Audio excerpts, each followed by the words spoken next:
Sir வணக்கம். வணக்கம் sir. பழித்திணை okay. உங்களுடைய முதல் படம். ஆ. மதுரையிலிருந்து ஒரு இயக்குனர் உருவாயிருக்கீங்க. ரொம்ப சந்தோஷமானது. என்னுடைய எல்லோ லோட்டஸ் சேனல் வழியாக உங்களை நான் வாழ்த்துகிறேன். முதல்ல நீங்க இப்படிப்பட்ட பெயர், அதாவது இன்னைக்கு தமிழ் சினிமால பெயர் என்பது ரொம்ப சாதாரணமா ஆங்கில வார்த்தைகளோட தான் தொடங்குது எல்லா திரைப்படங்களுமே. இப்போ வரக்கூடிய படங்கள்.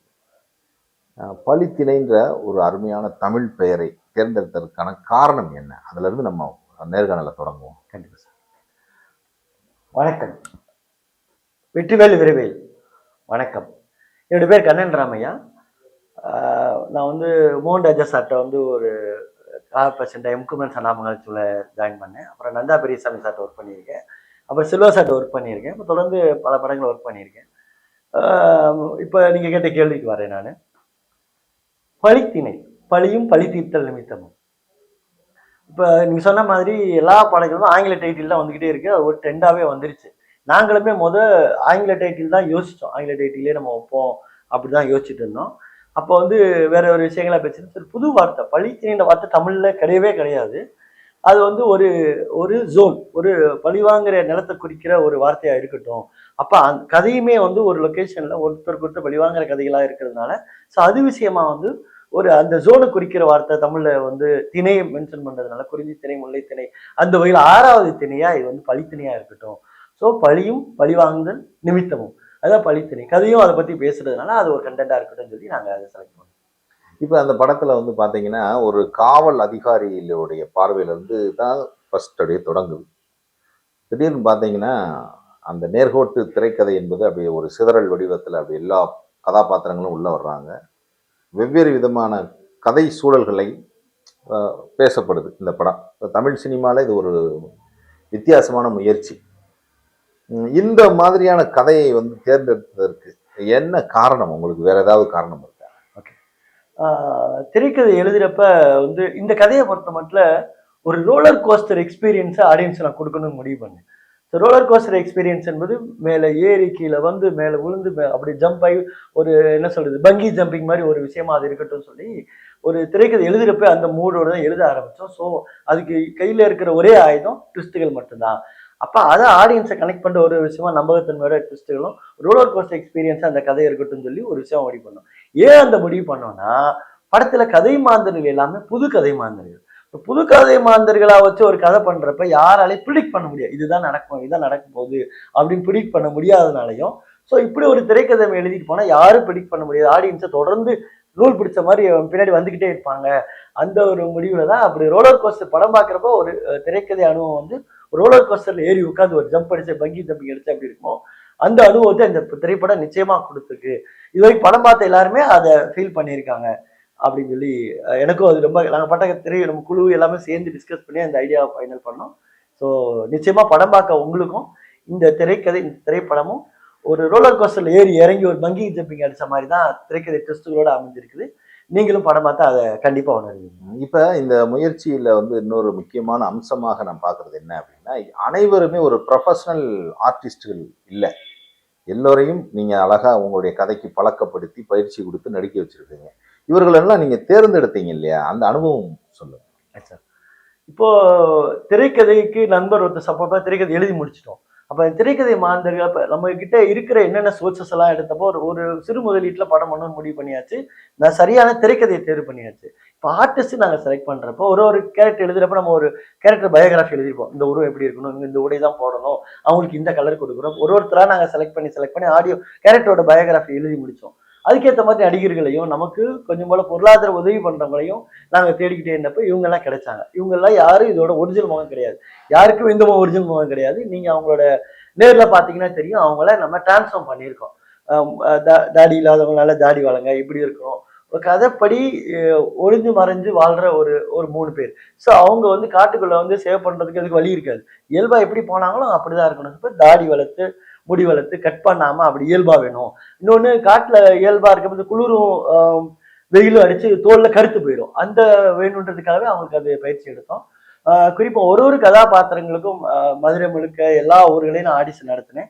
சென்னையிலையும் ஆடிஷன் நடத்தினேன். இதுல ரொம்ப சவாலா அமைஞ்சது வெள்ளையம்மா கேரக்டரும் நெருபாண்டி கேரக்டர் மட்டும் தான் எனக்கு ரொம்ப சவாலா அமைஞ்சது. அப்ப வெள்ளையம்மாக்கு நிறைய பேர் செலக்ட் பண்ணோம் வர்றாங்க.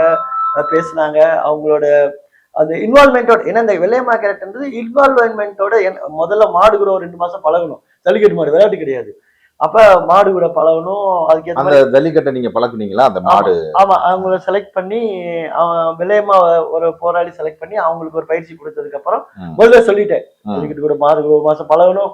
ஷூட்டிங் வந்தா 1 மாசம் ஆயிடும். நீங்க உங்களுக்குன்னு ரெகுலரா இருக்க ஒர்க் எல்லாமே பாதிச்சிரும் அப்படின்னு சொல்லி அவங்ககிட்ட சொன்னேன். ஆனா அவங்க வந்து சினிமால சாதிக்கணுன்ற ஆர்வம் அந்த பிள்ளைக்கு. அதனால அண்ணே பண்றேனே அப்படின்னு சொல்லி தைரியமா வந்துச்சு. ஸோ அதுக்கப்புறம் பண்ணோம். ஒரு ஜல்லிக்கட்டு மாட திருப்பரங்குன்றத்திலேயே ஒரு ஒரு காரி காளையை செலக்ட் பண்ணோம். காரிக்கால்னா கருப்பு காளையை செலக்ட் பண்ணோம். அவங்க கூட பழக விட்டோம். ஏன்னா மாடு இப்போ படத்தை பார்த்தீங்கன்னா தெரியும், அந்த பொண்ணு கூட மாடு எவ்வளோ ட்ராவல் பண்ணியிருக்கு. மாடை தொடரும், மாடை ஹக் பண்ணணும், கொம்புக்கு நடுவில் நிற்கணும், இவ்வளோ வேலை இருந்ததுனால பழகி வந்தது. நெருப்பாண்டி கேரக்டர் அதே மாதிரி ரொம்ப சவாலா இருந்தது. எடுத்து பார்த்து முகாமேனும் அந்த ரியாக்ஷன்ஸ் வரணும்னு சொல்லி ஒருத்தர் மொத்த கதையுமே ஒரு இடத்துல வச்சு எல்லாருக்கும் எல்லா சீனையும் நடிச்சு பார்த்து இந்த எக்ஸ்பிரஷன் தான் வேணும், இங்க இதை லாக் பண்ணிக்கோங்க, இதை லாக் பண்ணிக்கோங்க, இது லாக் பண்ணி சொல்லி தான் திரைய அனுபவத்தை நடிப்பு பயிற்சி கொடுத்தப்பறம் தான் ஷூட்டிங் போனோம். ஸோ அதனால அவங்களுக்கு 2வது தடவை ஷூட்டிங் போறப்ப 2வது தடவை தான் நடிக்கிற மாதிரி இருந்தது. அவங்களுக்கு ஒரு ஈஸியாகவும் இருந்துச்சு. சில இடத்துல கஷ்டப்பட்டாங்க, பட் எண்ட் ஆஃப் த டே நல்லாவே பண்ணியிருக்காங்க எல்லாரும். நீங்க படம் பார்த்தீங்கன்னா ஸ்டாண்டர்ட் ஆர்டிஸ்ட் என்ன நடிச்சு என்ன ரியாக்ஷன் அவங்க கொடுப்பாங்களோ, உதாரணத்துக்கு இப்போ சொக்கால் சொல்றாங்களே மெத்தட் ஆஃப் ஆக்டிங் ஆகட்டும், சட்டில் ஆக்டிங் ஆகட்டும், இந்த கேட்டகரியில அவங்க இது எல்லாருமே கேமராக்கு புதுசு. உதாரணத்துக்கு எதுக்கு இந்த ஆர்டிஸ்ட் பார்த்தானே பேசணும், எதுக்கு கையை பார்த்து பேச சொல்றீங்க, இது மாதிரி நிறைய அவங்க காமெடியா கிட்ட நிறைய கேள்விகள் கேட்டாங்க. அவங்களுக்கு புரிய வச்சேன். ஸோ வந்து அவங்க எல்லாரும் கேமராக்கு புதுசு, லென்ஸுக்கு புதுசு. அவங்க வந்து நடிச்சிருக்கிறத பார்த்தீங்கன்னா ஒரு சினிமால 10-15 வருஷம் அனுபவம் இருந்து ஒருத்தர் என்ன நடிப்பு என்ன ரியாக்ஷன் கொடுப்பாங்களோ அதை அவங்க கொடுத்துருக்காங்க. நீங்க படம் பார்த்தா நிச்சயம் நீங்களும் சொல்லுவீங்க. இப்ப உங்களுடைய கிட்டத்தட்ட 15 ஆண்டுகளுக்கு மேலாக திரைப்படத்தை பயிற்சி பண்ணியிருக்கிறீங்க. திரைப்பட உருவாக்கத்தை ஒரு இயக்குனராக, கதாசிரியராக. உங்களுக்கு வந்து நம்மளுடைய முதல் படம் இப்படி இருக்கணும் அப்படின்ற மாதிரியான ஒரு கனவு இருக்கும் இல்லையா? உங்களுடைய முதல் படம் பழித்திணை. இப்படியான ஒரு கதையை வந்து தேர்ந்தெடுத்ததற்கான காரணம் என்ன? முதல் படம், முதல் கதை எழுதின கதையும் இது கிடையாது. முதல் கதை எழுதி ஒரு பெரிய நிறுவனத்தில் அட்வான்ஸ் வாங்கினேன். அது துரதிருஷ்டவசமா டேக் ஆஃப் ஆகாமல் போயிடுச்சு. அப்புறம் இன்னொரு கதை எழுதி அதுவும் ஒரு ஒரு ஒரு ஷெடியூல் ஷூட் போய் நின்றுச்சு. ஸோ இந்த கதை எழுதுறப்ப, யதார்த்த கதை எழுதுறப்ப வந்து ஒரு ஒரு கதையை செலக்ட் பண்றோம். அதுல திரைக்கதை எழுத்தாளனாவும் நம்ம நிக்கணும். நம்ம நம்பி காசு கொடுத்துட்டு ஆடியன்ஸ் வர்றாங்க, அவங்களுக்கு எக்ஸ்பீரியன்ஸ் மஸ்ட் கொடுக்கணும். அதுபோ ஏதோ ஒரு லேயர்ல திரைக்கதை ஆசிரியர்னா நான் இந்த சமூகத்தை அவதானிச்ச விஷயம் எப்படி, அதுல நான் என்ன ஷேர் பண்ணிக்கணும், என்னை நம்பி வர ஆடியன்ஸ்க்கு இதை ஷேர் பண்ணலாம் அப்படின்னு சொன்னப்ப என்ன மனசுக்குள்ள நாங்க சின்ன வயசுல பட்ட அனுபவங்களை வழிகளை சொல்றதுக்கு ஒரு ஏதுவா ஒரு ஏரியா அமைஞ்சது. அப்ப இன்னைக்கு சமூகத்துல சோக்கால் தென் மாவட்டங்கள்ல எல்லா மாவட்டங்களையும் எல்லா தமிழ்நாடு முழுக்க வேற வேற இடத்துல வேற ஒரு இஷ்யூஸ் இருக்குது. உதாரணத்துக்கு வட மாவட்டங்கள் எடுத்துட்டீங்கன்னா கவுண்டர் வெர்சஸ் பறையர் இருக்குது, வன்னியர் வெர்சஸ் பறையர் வட மாவட்டங்கள்ல. அதே மாதிரி கொங்கு மாவட்டம் எடுத்தீங்கன்னா அந்த கவுண்டர் வெர்சஸ் பறையர்னு இருக்குது. தென் மாவட்டம் எடுத்து தேவர் வெர்சஸ் தேவேந்திரன் இருக்குது. ஸோ எல்லாமே தமிழ் குடிகள் தான். தமிழ் குடிகள் இருக்கிற வித்தியாசங்களை வேறு வேறு எல்லா சமூகம் ஆண்ட சமூகம் வரலாறு எல்லாத்தையும் சொல்லுது. 1ஆம் நூற்றாண்டிலிருந்து அதுக்கு முன் கிமு எடுத்தாலும் சரி, இப்போ 7 வரைக்கும் ஒருத்தன், 7க்கு 10 வரைக்கும் ஒருத்தன், 10லேருந்து 13 வரைக்கும் ஒருத்தன், 13லேருந்து 16 வரைக்கும் ஒருத்தன், இப்படி எல்லாருமே எல்லா சமூகம் ஆண்ட சமூகமா தான் இருக்குது. ஸோ இந்த எல்லா ஆண்ட குடிகளுக்குள்ள ஏன் இப்படி முட்டிக்கிறாங்கன்ற ஒரு விஷயமும், சோக்கால் உதாரணத்துக்கு நீங்க சாதி கலவரத்தை நீங்க அனுபவிச்சிங்களா என்னன்னா தெரியல, நான் அனுபவிச்சிருக்கேன். சில வயசுல ரொம்ப வேதனையால அனுபவிச்சிருக்கேன். அதெல்லாம் படத்துல பதிவாயிருக்குது. ஸோ இது மாதிரி நம்ம சின்ன வயசுல பட்ட கஷ்டம் இன்னும் அந்த சமகால தலைமுறை அப்படியே இருக்குது, இதை நம்ம ஒழிக்கணும். அப்ப எது ஒழிக்கணும்னு சொல்லி நிறைய விஷயங்கள் தேடி தேடி படிக்கிறப்ப புத்தகங்கள் படித்தோம். நிறைய நவமணி ஐயா, திருமாரண்ணன் பேட்டி, எல்லாரோட பேட்டியெல்லாம் பார்த்து ஒரு அவதானிப்புக்கு நான் வந்தேன். நிறைய தேவேந்திரனோட நண்பர்கள் எனக்கு இருக்காங்க, சகோதரர்களாக பழகிக்கிட்டு இருக்காங்க. அவங்க கூட நான் ஜாலியாக அவங்க கூட பேசி பேசி பேசி கண்டென்ட் எடுத்து ஓகே இப்படி ஒரு விஷயம் நம்ம அப்ப இது எல்லாத்துக்கும் எல்லாத்தையும் புள்ளியா போய் நிக்கிற ஒரு இடம் வந்து எல்லாரும் குலதெய்வம் மதிக்கிற, நான் கும்பிடுறேன், நானும் என்னோட குலதெய்வமா கும்பிடுறேன். தேசிய தலைவர் முத்துராமலிங்க தையா எனக்கு குலதெய்வமா இருக்காரு. ஸோ அவர் வந்து நம்ம எந்த சமூகத்தை இன்னைக்கு வந்து நம்ம ஒரு இல்ட்ரீட் பண்ற சோக்கால் சில பேர் மட்டும், எல்லாரும் அப்படி கிடையாது, சில பேர் மட்டும் எல்லா சமூகத்துல இருந்தா சேட்டக்காரன் இருக்கேன் என்னன்றது. அப்ப அவங்க பண்றதுனால என் ஒட்டுமொத்த சமூகத்துக்கும் அந்த அந்த அடையாளம் சூட்டப்படுது, அது இருக்கக்கூடாது. அப்படின்றப்ப நம்ம யாரை கும்பிடுறோமோ அவரே அவங்கள வந்து அரவணைச்சு தாயா பிள்ளையா தான் இருந்த கட்சியில பெரிய பெரிய பதவிகள் கொடுத்து அழகு பார்த்து கூடவே இருந்திருக்காரு. ஈவன் 1957 முதுகெலுத்து கலவரத்துல நிறைய சோக்கால் குடும்பர்களும் சுட்டுக் கொல்லப்பட்டிருக்காங்க. அவங்களும் கலவரத்துல பலியாயிருக்காங்க, ஜெயிலுக்கு போயிருக்காங்க, பல வேதனை அனுபவிச்சிருக்காங்க. அப்படி இருந்த சமூகம் இன்னைக்கு எப்படி சமகாலமா ஒரு துருவங்களா மாறிடுச்சு. சோ இதை உடைக்கணும், இது எங்க இருந்து ஆரம்பிச்சது, அதை பேசணும்னு சொல்லி ஒரு முடிவு எடுத்துதான் நான் திரும்ப அங்க இருந்து ஸ்டார்ட் பண்ணி இதை பேசும். இது மட்டும் இதை ஒரு ஏரியால பேசுவோம், இது அடுத்த வர தலைமுறைக்கு இதை சொல்லி ஆக வேண்டிய கடமை அப்படின்னு சொல்லி முடிவு எடுத்தா இந்த திரைக்கதை எழுதுனேன். அது ஒரு லேயர்ல பேசுகிறேன், ஒரே ஒரு லேயர். படம் முழுக்க முழுக்க சஸ்பென்ஸ் இல்லர் தான். அதுல ஒரு ஏரியால கதையில 2 கதாபாத்திரங்கள் வருது. நிறைமாண்டி தேவன் ஒரு கதாபாத்திரம், பெருமாள் தேவேந்திரன் 2 கதாபாத்திரம். இந்த கதாபாத்திரங்களுமே உண்மையான கதாபாத்திரங்கள். இதுக்கிடையில இன்னொரு கதாபாத்திரம் வருது. இதுல ஒரு கதாபாத்திரத்துல நானும் உயிரா இருக்கிறேன், உள்ள வாழ்ந்திருக்கேன், நானும் அந்த கதாபாத்திரத்துல வாழ்ந்திருக்கேன். ஸோ படம் மொத்த கதையுமே ஒரு உண்மையான ஒரிஜினல் கதைகள் தான். நான் பார்த்து சந்திச்சு மனிதர்கள்ல அவங்க கிட்ட நான் உள்வாங்கின விஷயமோ அதை நாம ஆடியன்ஸ் கிட்ட நான் உள்வாங்கி திரைக்கதை ஆசிரியர் வசனத்தோட நான் வெளியே திரைக்கதையில பகிர்ந்திருக்கிறேன். ஸோ இதை ஃபர்ஸ்ட் இது இது இது இது முதல் கதையை எனக்கு வரணும், சந்தோஷம். இப்படி கதையை நான் எடுத்து எனக்கு பெரிய மகிழ்ச்சி, எனக்கு சந்தோஷம். முதல் கதையை அது வர முழு தகுதி உள்ள கதை தான் அது. மகிழ்ச்சி, அந்த வகையில் எனக்கு ரொம்ப மகிழ்ச்சி. இல்லை, அதாவது இந்த படத்துல நான் பார்த்த அம்சங்கள் நிறைய. அதை குறிப்பா சொல்ல போனீங்கன்னா தென் மாவட்ட மக்களுடைய மனநிலையை நீங்க சில இடங்கள்ல பதிவு பண்ணியிருக்கீங்க, சில இடங்கள்ல குறியீடுகளாகவும் நீங்க அதை அந்த படத்துல வச்சிருக்கீங்க. இப்போ எனக்கு ஒரு கேள்வி கண்ணன் ராமையா அவர்களிடம் என்ன கேட்குறேன் அப்படின்னா, சாதியம் வேணுமா வேணாமா அப்படின்ற ஒரு கேள்வி இருக்கு. நீங்க ஒரு ஒற்றுமையை பேசுறீங்க இந்த படத்துல, ஆனா சாதி குறித்தான பார்வையை பற்றி உங்களுடைய பதில் என்ன? பொதுவா ஜாதியை பற்றி என்ன நினைக்கிறீங்க அப்படின்றது ஒரு துரதிருஷ்டமான விஷயம் என்னன்னா, சாதின்றது எல்லாரும் அவச்சொல் ஒரு வேற ஒரு விதமா புரிஞ்சுக்கிட்டாங்க. சாதிங்கிறது என்ன இங்க என்னன்னா, இப்ப நம்ம எல்லாம் தமிழ் குடியில பிறக்கிறதுல இருந்து நம்ம மண்ணை விட்டு போற வரைக்கும் எல்லாரும் ஒரு சமூக கட்டுப்பாடு, குலதெய்வம் வேற, கட்டுப்பாடு வேற. ஒரு குடும்பத்திலையும் குழந்தை பேர் வைக்கிற சம்பவம் ஆரம்பிச்சு, குலதெய்வத்தை திருநீர் பூசுற சம்பவம் ஆரம்பிச்சு, பொம்பளை பிள்ளை வயசுக்கு வந்துட்டு அதுக்கு ஒரு சடங்கு. ஒரு சமூகத்துக்கும் திருமணம் தான் அது ஒரு பேட்டர்ன் ஆஃப் சடங்கு. இறப்பு இருந்தா புதைக்கணுமா எரிக்கணுமா, தந்தியில போட்டிருப்பாங்க, உங்க குல வழக்கப்படி இருத்தார் புதைத்தார்கள், ஏதோ ஒரு கண்டென்டா போட்டிருப்பாங்கல்ல. சோ இந்த கஸ்டம்ஸ் இந்த சோகால்டு கட்டுப்பாடு, பண்பாடு, கலாச்சார வாழ்வியலுக்கு மொத்தமா பேரு சாதி, அவ்வளவுதான். இங்க என்னவா சாதின்றது ஏதோ வேற ஒரு வடிவமா மக்கள் மனசுல புரியப்பட்டு பதிக்கப்பட்டுச்சு. சாதி, இனம், கூட்டம், குடி, கூட்டம் எல்லாம் ஒரே பேரு, கலாச்சார பண்பாடுகளுக்கு பேர் தான் சாதியை தவிர சாதி என்று தனியா ஒரு பொருளோ இல்ல வேற ஒரு சாதியை ஒழிக்கணும்ன்ற விஷயமா கிடையாது. சாதியை ஒழிக்கணும்னா என்ன அர்த்தம்? இன்டைரக்டா என்ன அர்த்தம்னா, நம்ம வாழ்ற கலாச்சாரத்தை ஒழிக்கிறதுன்னு அர்த்தம், நம்ம வாழ்ற பண்பாட்டை ஒழிக்கிறதுன்னு அர்த்தம். சோ அதனால சாதிங்கிறது இங்க அவசியமானவன். நான் பண்பாடை நான் சொல்றேன், நம்ம அரசியலமைப்பு உங்க ஆதரவு கொடுக்குது. நான் பெருமையானவன், நான் தேவேந்திரன், நான் பறையன், நான் அருந்ததியன், நான் முக்குலத்தோர், நான் தேவர், நான் நாடா, நான் செட்டியார் போனா சொல்ற பெருமை எல்லா சமூகம் சொல்லிக்கிற முடியும், எல்லாருக்கும் வரலாறு இருக்குது எல்லாம். அப்ப பெருமையை சொல்லிக்கிற முடியும்.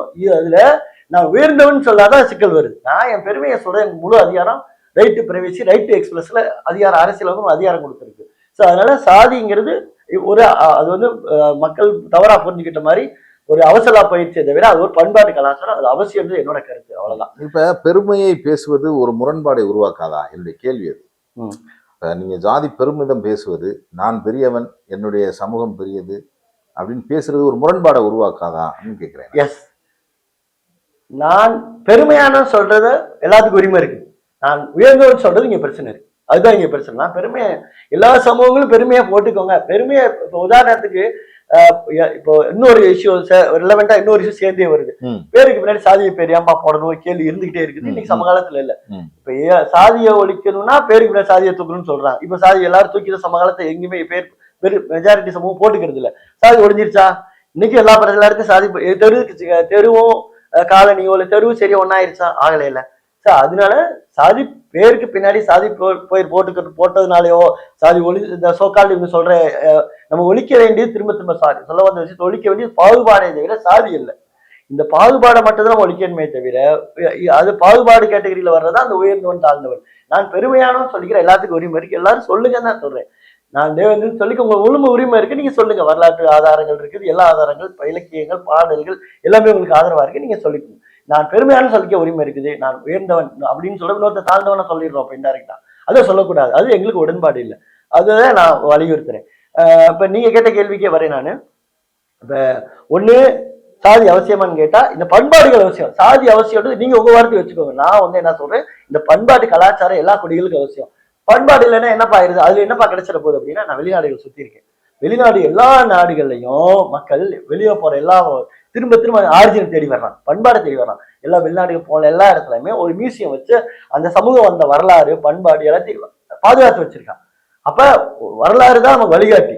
நம்ம குழம்பு இப்போ ஏதோ ஒரு டிசைன் முக்கியமான இடத்துல முடிவு எடுக்கலைன்னா பெரியவங்களும் தொடங்கலாம். எப்ப ஏன் பெரிய அந்த இடத்துல எப்படி நீங்க முடிவு எடுத்தீங்க, இந்த ஐடியா சொல்லுங்க. பெரிய அப்ப வரலாறு தான் நமக்கு வழிகாட்டி ஆசானா இருக்குது. அப்ப இந்த வரலாறை பாதுகாக்க வேண்டிய நம்ம கடமை. இந்த பண்பாடுகளுக்கு பேர் தான் சாதியை தவிர சாதிங்கிறது தனியா சோக்கால் எல்லாரும் சொல்ற மாதிரி அது கிடையாது.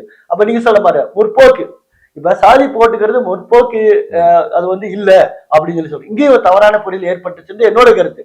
என்னோட கருத்து என்னன்னா, முற்போக்குக்கு சாதிக்கு சம்பந்தம் இல்லை. இப்ப நீங்களே எடுத்துக்கோங்க, முற்போக்கு மாநிலங்கள் இந்தியாவில் எதெல்லாம் சொல்லுவீங்க, ஒரு லிஸ்ட் சொல்ல போறீங்க. கேரளா, மகாராஷ்டிரா, தமிழ்நாடு, சோகால், வெஸ்ட் பெங்கால், வெஸ்ட் பெங்கால், கேரளா சொல்லலாம். எல்லாம் முற்போக்கு சோகால்டு நம்மளே அடையாளப்படுத்துற முற்போக்கு மாநிலம் எல்லா இடத்துலயும் சாதி சாதி பேருக்கு பின்னாடி சாதி போடாம இருக்காங்களா? பூரா பேர் போட்டுக்கிறாங்க. அப்ப அவங்களுக்கு புரிதல் இருக்குது. என்ன புரிதல்?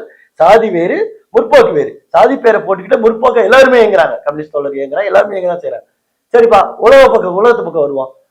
முற்போக்கு நாடுகள் சொல்லப்பட சொல்லுங்க. நீங்க நம்ம சொல்ற மாதிரி அமெரிக்கா எடுத்துக்கோங்க, ஸ்காட்லாந்து, பின்லாந்து, நியூசிலாந்து, எல்லா லேண்டையும் எடுத்துக்கோங்க. எல்லா லேண்ட்லையும் ட்ரம்ப்ன்றது என்னது? இன்னும் சொல்ல ட்ரம்ப்ன்றது ஒரு குழுவோட பேர், ஒரு இனப்பேர், சர்நேம் தான், அவன் குடும்பத்தோட பேர் தான். அதே மெக்டொனால்ட், இன்னும் சொல்ல மெக்டொனால்டு ஒரு குழுவோட பேர் தான், இனத்தோட பேர் தான். அப்படி அவங்க எல்லாருமே தாம் பேருக்கு பின்னாடி அந்த இனக்குழுவ பேரை அடையாளப்படுத்திக்கிறாங்க. அந்த ஊர்ல அவன் பேருக்கு பின்னாடி இனக்குழு அடையாளப்படுத்திக்கிறான், நம்ம ஊர்ல சாதி பேர் போட்டுக்கிறோம். அதுதான் வித்தியாசம். சோ முற்போக்குக்கு சாதிக்கும் எந்த சம்பந்தமும் கிடையாது. அது இங்க இருக்கிற சிலரால தவறா புனையப்பட்டு மக்கள்கிட்ட தவறா திணிக்கப்பட்டுருச்சு. ஆகவே தமிழர்களே ஒரே ஒரு ரெக்வஸ்ட் தான், முற்போக்குக்கு சாதிக்கு சம்பந்தம் கிடையாது. நீங்க சாதி பேர் போட்டுக்கோங்க. நீங்க பெருமையானு சொல்ல உங்களுக்கு எல்லா தகுதியும் உரிமை எல்லா தமிழ் குடி எல்லாத்துக்குமே இருக்குது. நான் உயர்ந்தவன் நம்ம சொல்றப்ப இன்னொருத்த தாழ்ந்தவன் ஆயிடு, அது மட்டும் சொல்ல வேணாம். இது என்னோட பணிவான கருத்து. இப்ப நீங்க படத்துல வந்து சாதியத்தை கடுமையா எதிர்க்கிறீங்க. அது கதாபாத்திரத்தின் வழியாக ஒரு இயக்குனர் பேசுறது சாதியத்தை எதிர்க்கிறீங்க, சாதி மோதலை எதிர்க்கிறீங்க.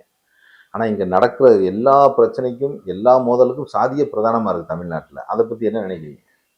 அது வந்து வரலாறு தெரியாம இல்ல யாரோ இல்ல இடைநிலை இருக்கிற யாரோ ஒருத்தர் தூண்டிவிடப்பட்டு செய்யப்படுற விஷயம் நான் நினைக்கிறேன்.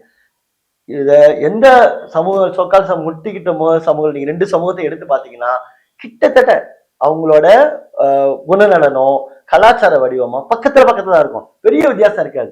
இங்க விசுவாசம் அவனும் விசுவாசமா இருப்பான். அன்புக்கு பேரன்பு, வம்புக்கு பெரும் வம்பு, இவ்வளவுதான். இது எல்லா அடிப்படையாவே இந்த பிரச்சனை சமூகத்துக்கு இருக்கு. எல்லாமே தமிழ் குடிகளுக்கு உள்ள வர்ற ஒரு விஷயம் தான். சரி, இப்ப சாதிய மோதல் எங்க இருந்து வருது? அத ரெண்டு பேரும் சரியா புரிஞ்சுக்கிட்டாங்கன்னா, இவனே சக தமிழ் குடி தான், இந்த மண்ணில் எனக்கு என்ன உரிமை இருக்குதோ அந்த உரிமை அவனுக்கு இருக்கு, அவன் புரிஞ்சுக்கிட்டானா அது போதும். இடையில இருந்து யாரும் குத்தி வருவதால வர்ற பிரச்சனைகள் தான் இந்த சாதி மோதல்கள் எல்லாமே. அப்ப புரிஞ்சுக்கிற ஒரு விஷயம் தான். ராமதாஸ் ஐயா எவ்வளவு நெருக்கமா இருந்தாரு, ஊர்வலமே தெரிஞ்ச விஷயம் தானே. எங்க ஐயா பசு முத்துராமலிங்க தவிர தேசிய எவ்வளவு நெருக்கமா இருந்தாரு, அது ஊர்வலம் அறிஞ்சது தானே. இப்படித்தான் இப்போ நம்ம நேசிக்கிற தலைவர், நம்ம கும்புற சாமியா கும்புற பூரா பேரும் நம்ம எந்த சமூகத்தை இன்னைக்கு எதிர் சமூகம்னு சொல்லி நம்ம சண்டை போட்டுக்கிட்டு இருக்கோமோ அவங்களோட தாயாபிள்ளைய பழகினவங்கதான். அப்ப நம்ம தலைவரும் நம்ம கும்புற சாமி எதிரா இல்லைன்றப்ப நம்ம எதிரா இருக்கணும், நம்ம அரவணைச்சு போக கத்துக்கணும்.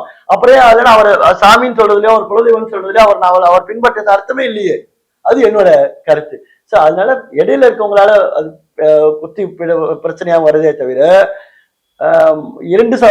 உதாரணத்துக்கு எடுக்கிறோம், எல்லா சாதிய கலவை எல்லாத்தையும் எடுங்க. எங்கேயாவது ஒரு இடத்துல ரெண்டு சமூகம் நேருக்கு முட்டிக்கிச்சுன்னு இருக்கான், இருக்கவே இருக்காது. நீ வரலாறு எடுத்து எல்லா சாதி கலவரங்கள் 57 ஆரம்பிச்சு கடைசி வரைக்கும் எடுங்க, எங்கேயோ ஒருத்தர் குத்தி விட்டுருப்பான். அந்த குத்தல் நீ நேருக்கு நேரம் அவன் தட்டி கேட்க போயிருப்பான், இவங்கிட்ட நேருக்கு நேரம் வம்பா மாறி. இப்படிதான் எல்லாம் எனக்கு தெரிஞ்சு நான் ஆய்வு பண்ண வரைக்கும் எனக்கு அதான் கிடைச்சிருக்கு.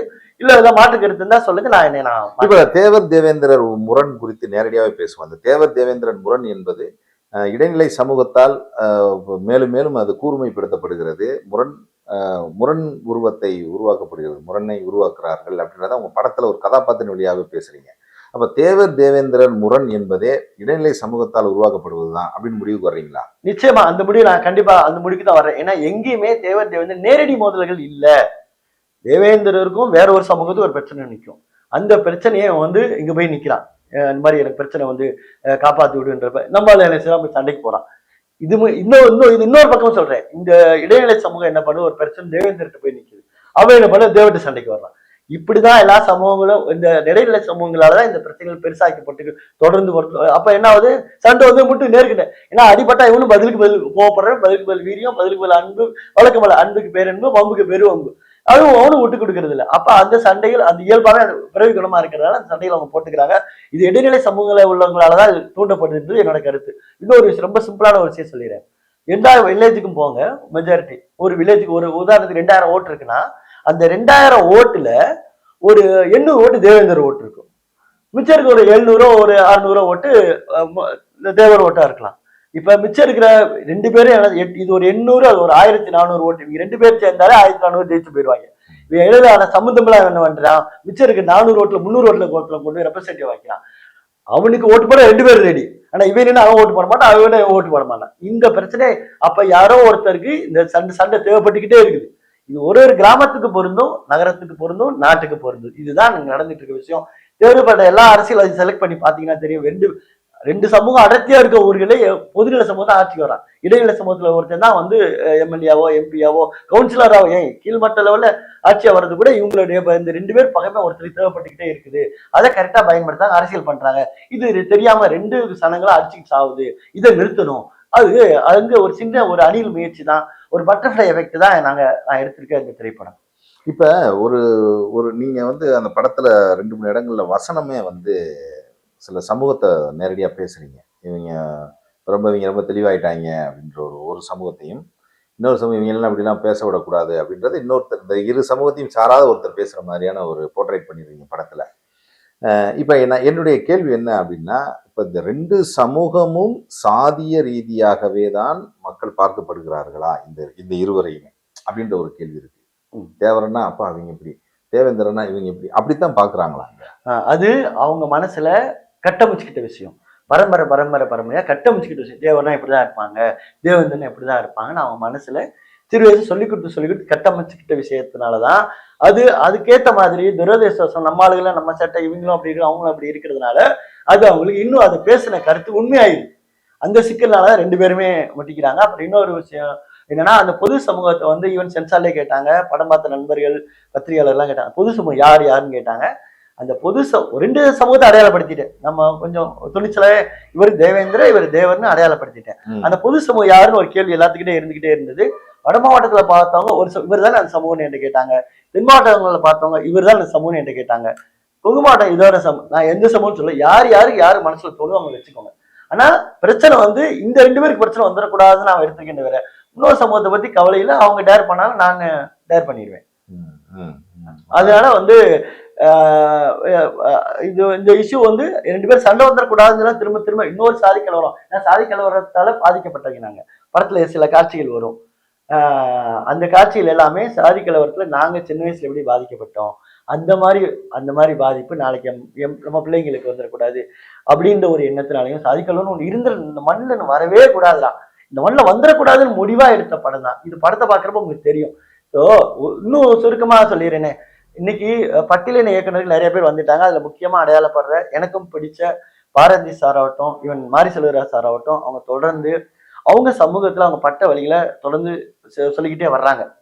ஆனா அவங்க தொடர்ந்து கேள்விகளை வந்து சமூகத்துக்கிட்ட திரைப்படங்கள் வழியா கேட்டுக்கிட்டே வரா. என்னையே உள்ள விட மாட்டேன்டா, என்கிட்டயே உட்கார்ந்து பேச மாட்டேன்டா, என்னையே நீ அவமதிக்கிறேன், தொடர்ந்து சில கேள்விகள் தொடர்ந்து கேட்டுக்கிட்டு ஆமிக்கிட்ட ஒதுக்கிட்ட பிரிக்கிட்ட தொடர்ந்து கேள்விகள் கேட்டுக்கிட்டே இருக்காங்கல்ல. இந்த கேள்விகளுக்கு அவங்க எப்படி திரையில கேட்டாங்களோ நம்ம திரை வழியா ஒரு பதில் சொல்லியிருக்கேன். இங்க வாங்கப்பா, நீங்க கேட்கிற எல்லா கேள்விகளுக்கும் இந்த படத்துல பதில் இருக்குது.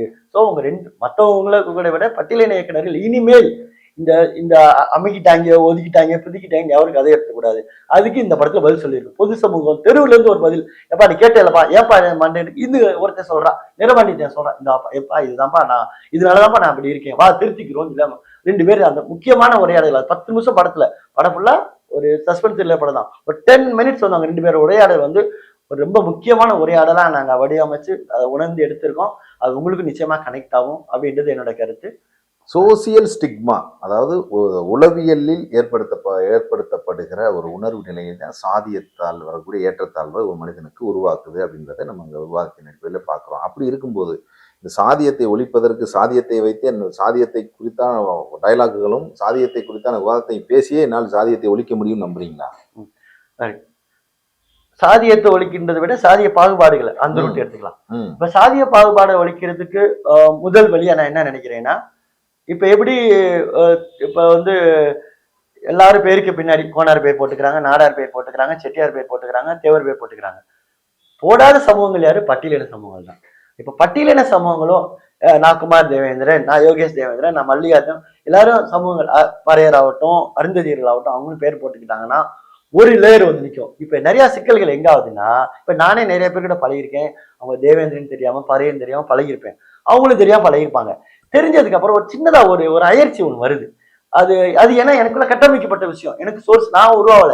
எனக்கு என் பெரியவங்க, தாய்மாமைய, அண்ணன் தம்பி சொல்லிக் கொடுக்கப்பட்ட விஷயத்தினால அவங்க அப்படி இல்லைன்னா கூட அவங்களை பத்தின ஒரு ஏற்கனவே எங்க மனசுல புகுத்தப்பட்ட விஷயத்தினால அந்த மாதிரி சமூகம் தெரியாம பழகினதுக்கு அப்புறம், அந்த அன்பு கொடுத்து பழகினதுக்கு அப்புறம் ஒரு சின்ன அயற்சி வருது.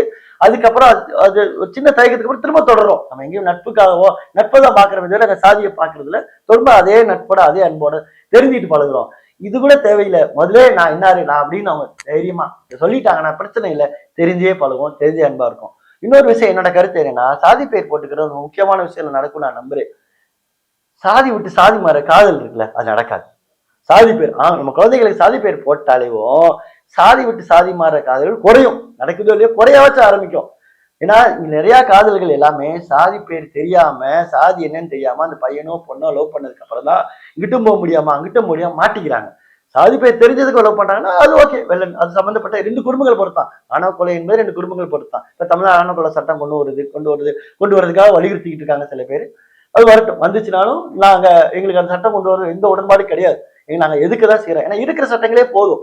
ஒரு வீடா கொண்டு வந்தாங்கன்னா கொண்டு வரட்டும். எங்க பிள்ளைகளுக்கு இன்னும் எச்சரிக்கை ஒன்று நாங்க சொல்லி வளர்ப்போம். நிச்சயமா அதுல மாற்றுக்கிறது கிடையாது. இன்னும் எங்க பிள்ளைகளுக்கு இந்த மாதிரி திருநெல்வேலி குடும்பம் சீரழிஞ்சு கிடக்குது, மயிலாடுதுறை குடும்பம் சீரழிஞ்சு கிடக்குது, இதெல்லாம் பார்த்துக்கோங்க பிள்ளைகளா, இது நம்ம குடும்பத்துக்கு ஆகாத வேலையை பண்ணிட்டு வராதீங்கன்னு நிச்சயமா எங்க பிள்ளைகளை நான் சொல்லி வளர்க்கதான் செய்வோம். படத்துல நிறை பாண்டியன் அவர் வந்து ஒரு இடத்துல சொல்றாரு, நான் சின்ன வயசுல சாதி இதுன்னு சொல்லி என்னுடைய வாழ்க்கையை மாறி போயிருச்சு, இனிமேல் அப்படி வந்துடக்கூடாது அப்படின்னு சொல்றாரு.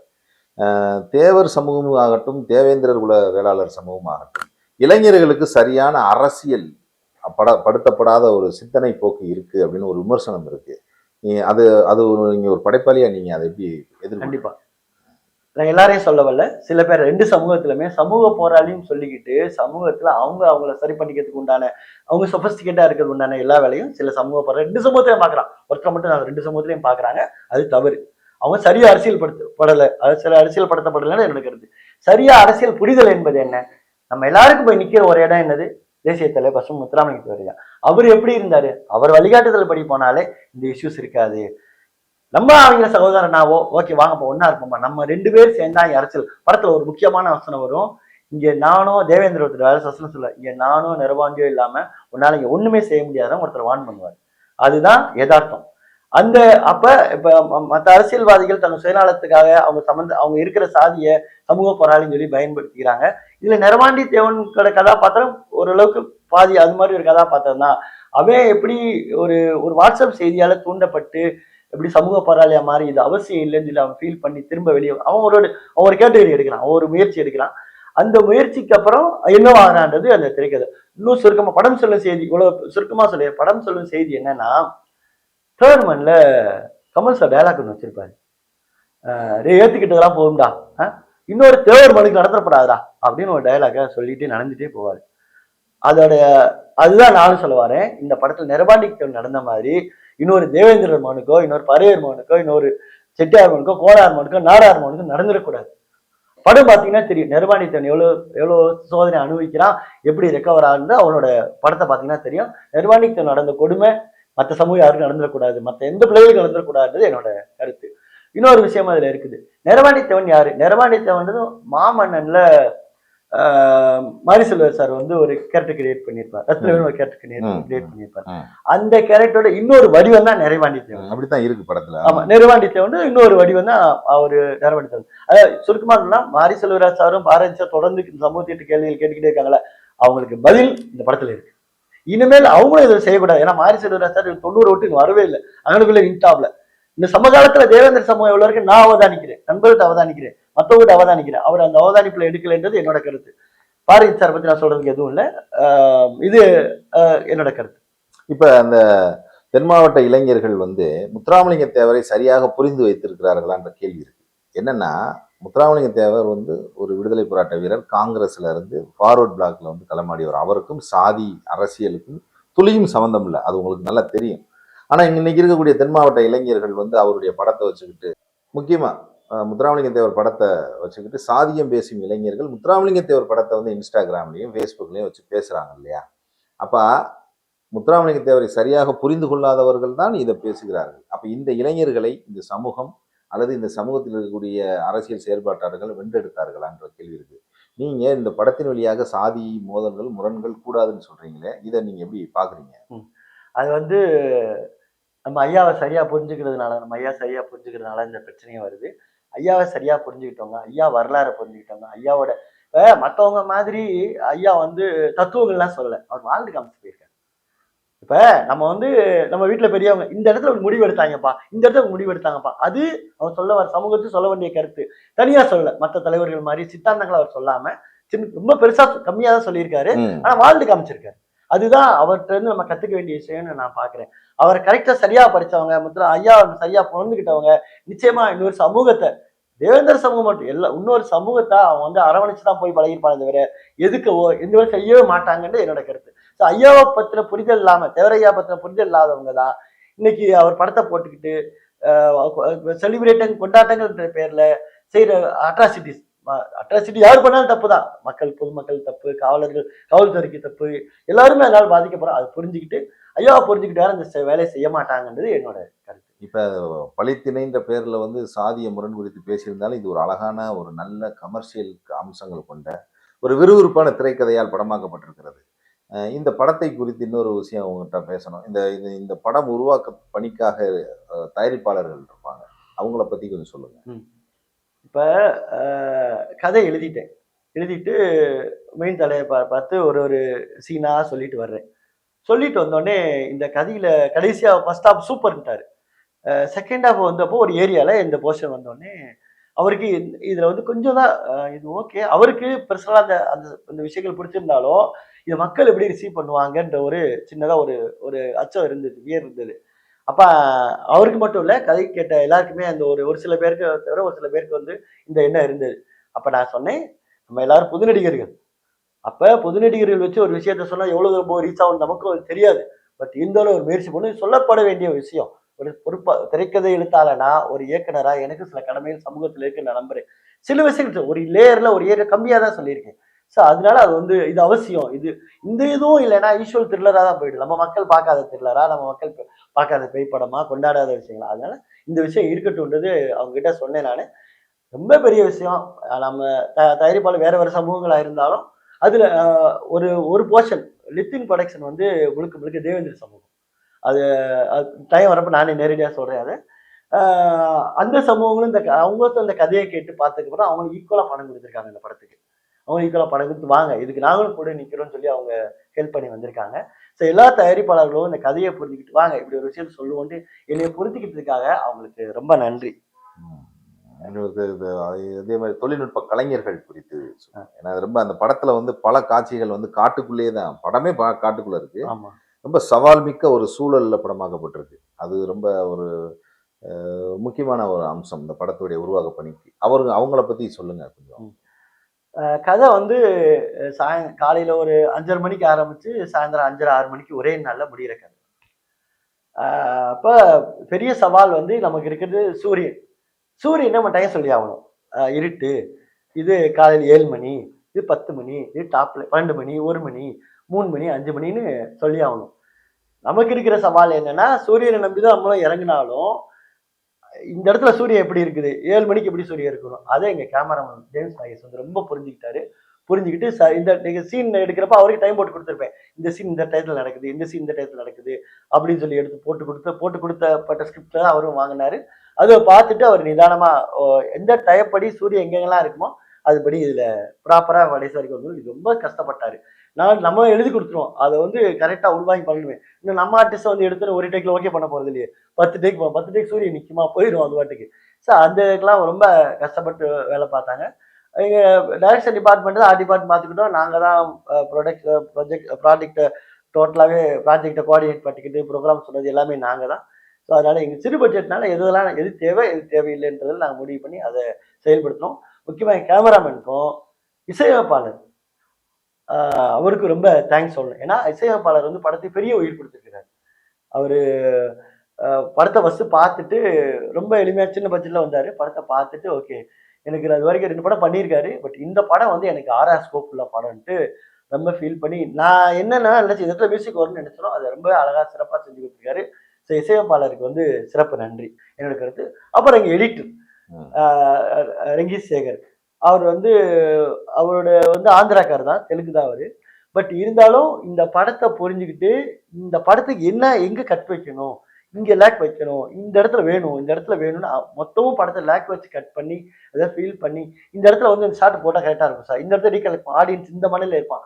படத்துல 2 மணி நேரம் 10 நிமிஷத்துக்கு ரெண்டு ஆடியன்ஸ் இந்த மண்ணில் இருப்பான், இங்கே இந்த மண்ணில் இருப்பான். ஆடியன்ஸ்க்கு இந்த தகவல் மட்டும் நம்ம சொல்லியிருக்கோம், இப்போ இந்த தகவல் தேவைப்படுது விட்டு விட்டா எல்லா படம் முழுக்க 2 மணி நேரமும் அவர் ஒரு கதை சொல்லியா மாறினாரு. சுருக்கமா சொல்லணும்னா நான் ஒரு கதை சொல்லினா கேமராமேன் கதை சொல்லியா மாறினாரு, எங்க இசையமைப்பாளர் கதை சொல்லியா மாறினாரு, எங்க எடிட்டர் கதை சொல்லியா மாற போய் தான் ஒரு ஒரு அழகான ஒரு கதம்பமா ஒரு சஸ்பென்ஸ் த்ரில்லரா கமர்ஷியல் வேல்யூவோட இந்த படம் வந்திருக்கு. இப்ப இறுதியா உங்கள்கிட்ட ஒரு கேள்வி. இந்த படத்தை மோகன்ஜி அவர்கள் பார்த்து பாராட்டினார், திருமாறன்ஜி அவர்கள் பாராட்டுறாரு. இந்த இவர்களுடைய பாராட்டுதல் என்பது ஒரு சார்பு நிலைத்தன்மை உடையதுன்னு ஒரு பார்வை ஏற்கனவே இருக்குங்க. அதாவது சாதியாக மதமாக இது உங்களை எந்த அளவுக்கு வந்து பாதிக்கும், அல்லது எந்த அளவுக்கு நமக்கு இதை வந்து பிசினஸாக இது வந்து நமக்கு வந்து அடுத்த கட்டத்துக்கு கொண்டு போகணும்னு நினைக்கிறீங்க? நான் ஒரு திரைக்கதை எழுதிட்டேன். அப்ப நான் சமூகத்தை அவதானிச்ச விஷயத்த நான் திரைக்கதையில பகிர்ந்திருக்கேன், அதை எடுக்கவும் செஞ்சுட்டேன். அப்ப நான் யார்கிட்ட டிஸ்கஸ் பண்ணிக்கல, நண்பர்கள்ட்ட மட்டும் தான் கேட்டேன். சரியா இருக்கும் அடிச்சுட்டு போயிட்டோம். இப்ப இந்த சமூகத்துல இந்த சித்தாந்தங்களை நமக்குள்ள விதைச்ச, நமக்குள்ள சொல்லிக் கொடுத்த திரு நவமணி ஐயா ஆகட்டும், திருமாராயணன் ஆகட்டும், அது மாதிரி எல்லா இந்த இந்த சித்தாந்தங்களை பேசுற தேவதேவன் ஒற்றுமையை பேசுற சித்தாந்தங்கள் பேசுற எல்லா பெரிய முக்களத்து தலைவர்கள் ஆகட்டும், அவங்களுக்கு ஃபர்ஸ்ட் போட்டு காமிப்போம். ஏன்னா அவங்களாலதான் நம்ம உருவானோன்றது தெரிஞ்சதுக்கு அப்புறம் அவங்கள்ட்ட போட்டு காமிச்சதுக்கு அப்புறம் நவமணி ஐயா பார்த்தாங்க, திருமாராயணன் பார்த்தாரு, இன்னும் எல்லா பேரும் போட்டு காமிச்ச எல்லாருமே என்கிட்ட ரொம்ப பாராட்டினாங்க. நான் உண்மையே சொல்லலை, எல்லாம் நீங்க உருவாக்கி கொடுத்ததுதான். நீங்க பேசுற விஷயங்கள் இன்னைக்கு திரைக்கதையா மாறி இருக்கு. அவளை நான் ஒன்றும் புதுசா செய்யல. நீங்க இதை பேசலைன்னா எனக்கு அந்த ஐடியா வந்திருக்காது. உங்க பேட்டிகள் நம்ம இந்த எல்எல் லோட்டஸோட பேட்டி ஆகட்டும், என்டி மீடியா எல்லா மீடியாக்கள்லையும் நவமணி ஐயா வந்து 57 கலவரத்தை பத்தி ரொம்ப விவரமா சொல்லியிருக்காரு. திருமாறான அந்த சித்தாந்தத்துல இருக்கிறவரு. ஸோ இவங்கெல்லாம் பேசுனதுனாலதான் ஒரு திரைக்கதை ஆசிரியர்னா ஓகே இப்போ ஒரு ஆங்கிள் இந்த கதை இருக்குது. ஆனா அவங்க சொல்லாத ஒரு விஷயம், அந்த ஒரு விஷயம் நான் படிச்சுக்கிட்டேன். யாரை நம்ம கொண்டு வரோம் அவர் எதிரியா இல்லைன்னா அதை தான் நான் அந்த பாயிண்டை படிச்சு நான் ஒரு திரைக்கதையை அமைச்சுக்கிட்டேன். அவங்களும் படம் பார்த்து ரொம்ப கொண்டாடினாங்க. இது போக நம்ம வந்து நானும் வந்து இப்போ பர்சனலா என்ன விரும்புறேன்னா, தேவேந்திர சமூகத்துல இந்த சித்தாந்தங்களை விரும்புற, ஒற்றுமையை விரும்புற எந்த தலைவர்களா இருந்தாலும் சரி, இளைஞர்களா இருந்தாலும் சரி, ரசிகர்களா இருந்தாலும் அவங்க நான் படம் போட்டு காட்ட தயாரா இருக்கிறேன். கண்டிப்பா வரலாம். நானும் 2-3 நண்பர்கள் யூடியூபர் எல்லாருக்கிட்டையும் தேவேந்திர உள்ள சமூக வளரும் ஆளுமையான யூடியூபர்ஸ் எல்லாத்திட்டையும் பேசியிருக்கேன். அவங்களும் படம் பார்க்குற வரேன்னு சொல்லியிருக்கேன். அவங்களுக்கு நான் படம் போட்டு காமிப்பேன்.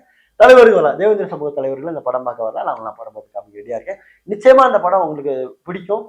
நீங்களும் சரியான கருத்தை பதிவு பண்ணி போய் நீங்களும் சொல்லுவீங்கன்னு நான் நம்புறேன். நிச்சயமாக. அதாவது தமிழர்களுடைய ஒற்றுமை அப்படின்றது குறித்து ஒரு பெரிய அக்கறையோடு ஒரு திரைப்படத்தை, அது உங்களுடைய முதல் திரைப்படத்தை உருவாக்கி இருக்கிறது.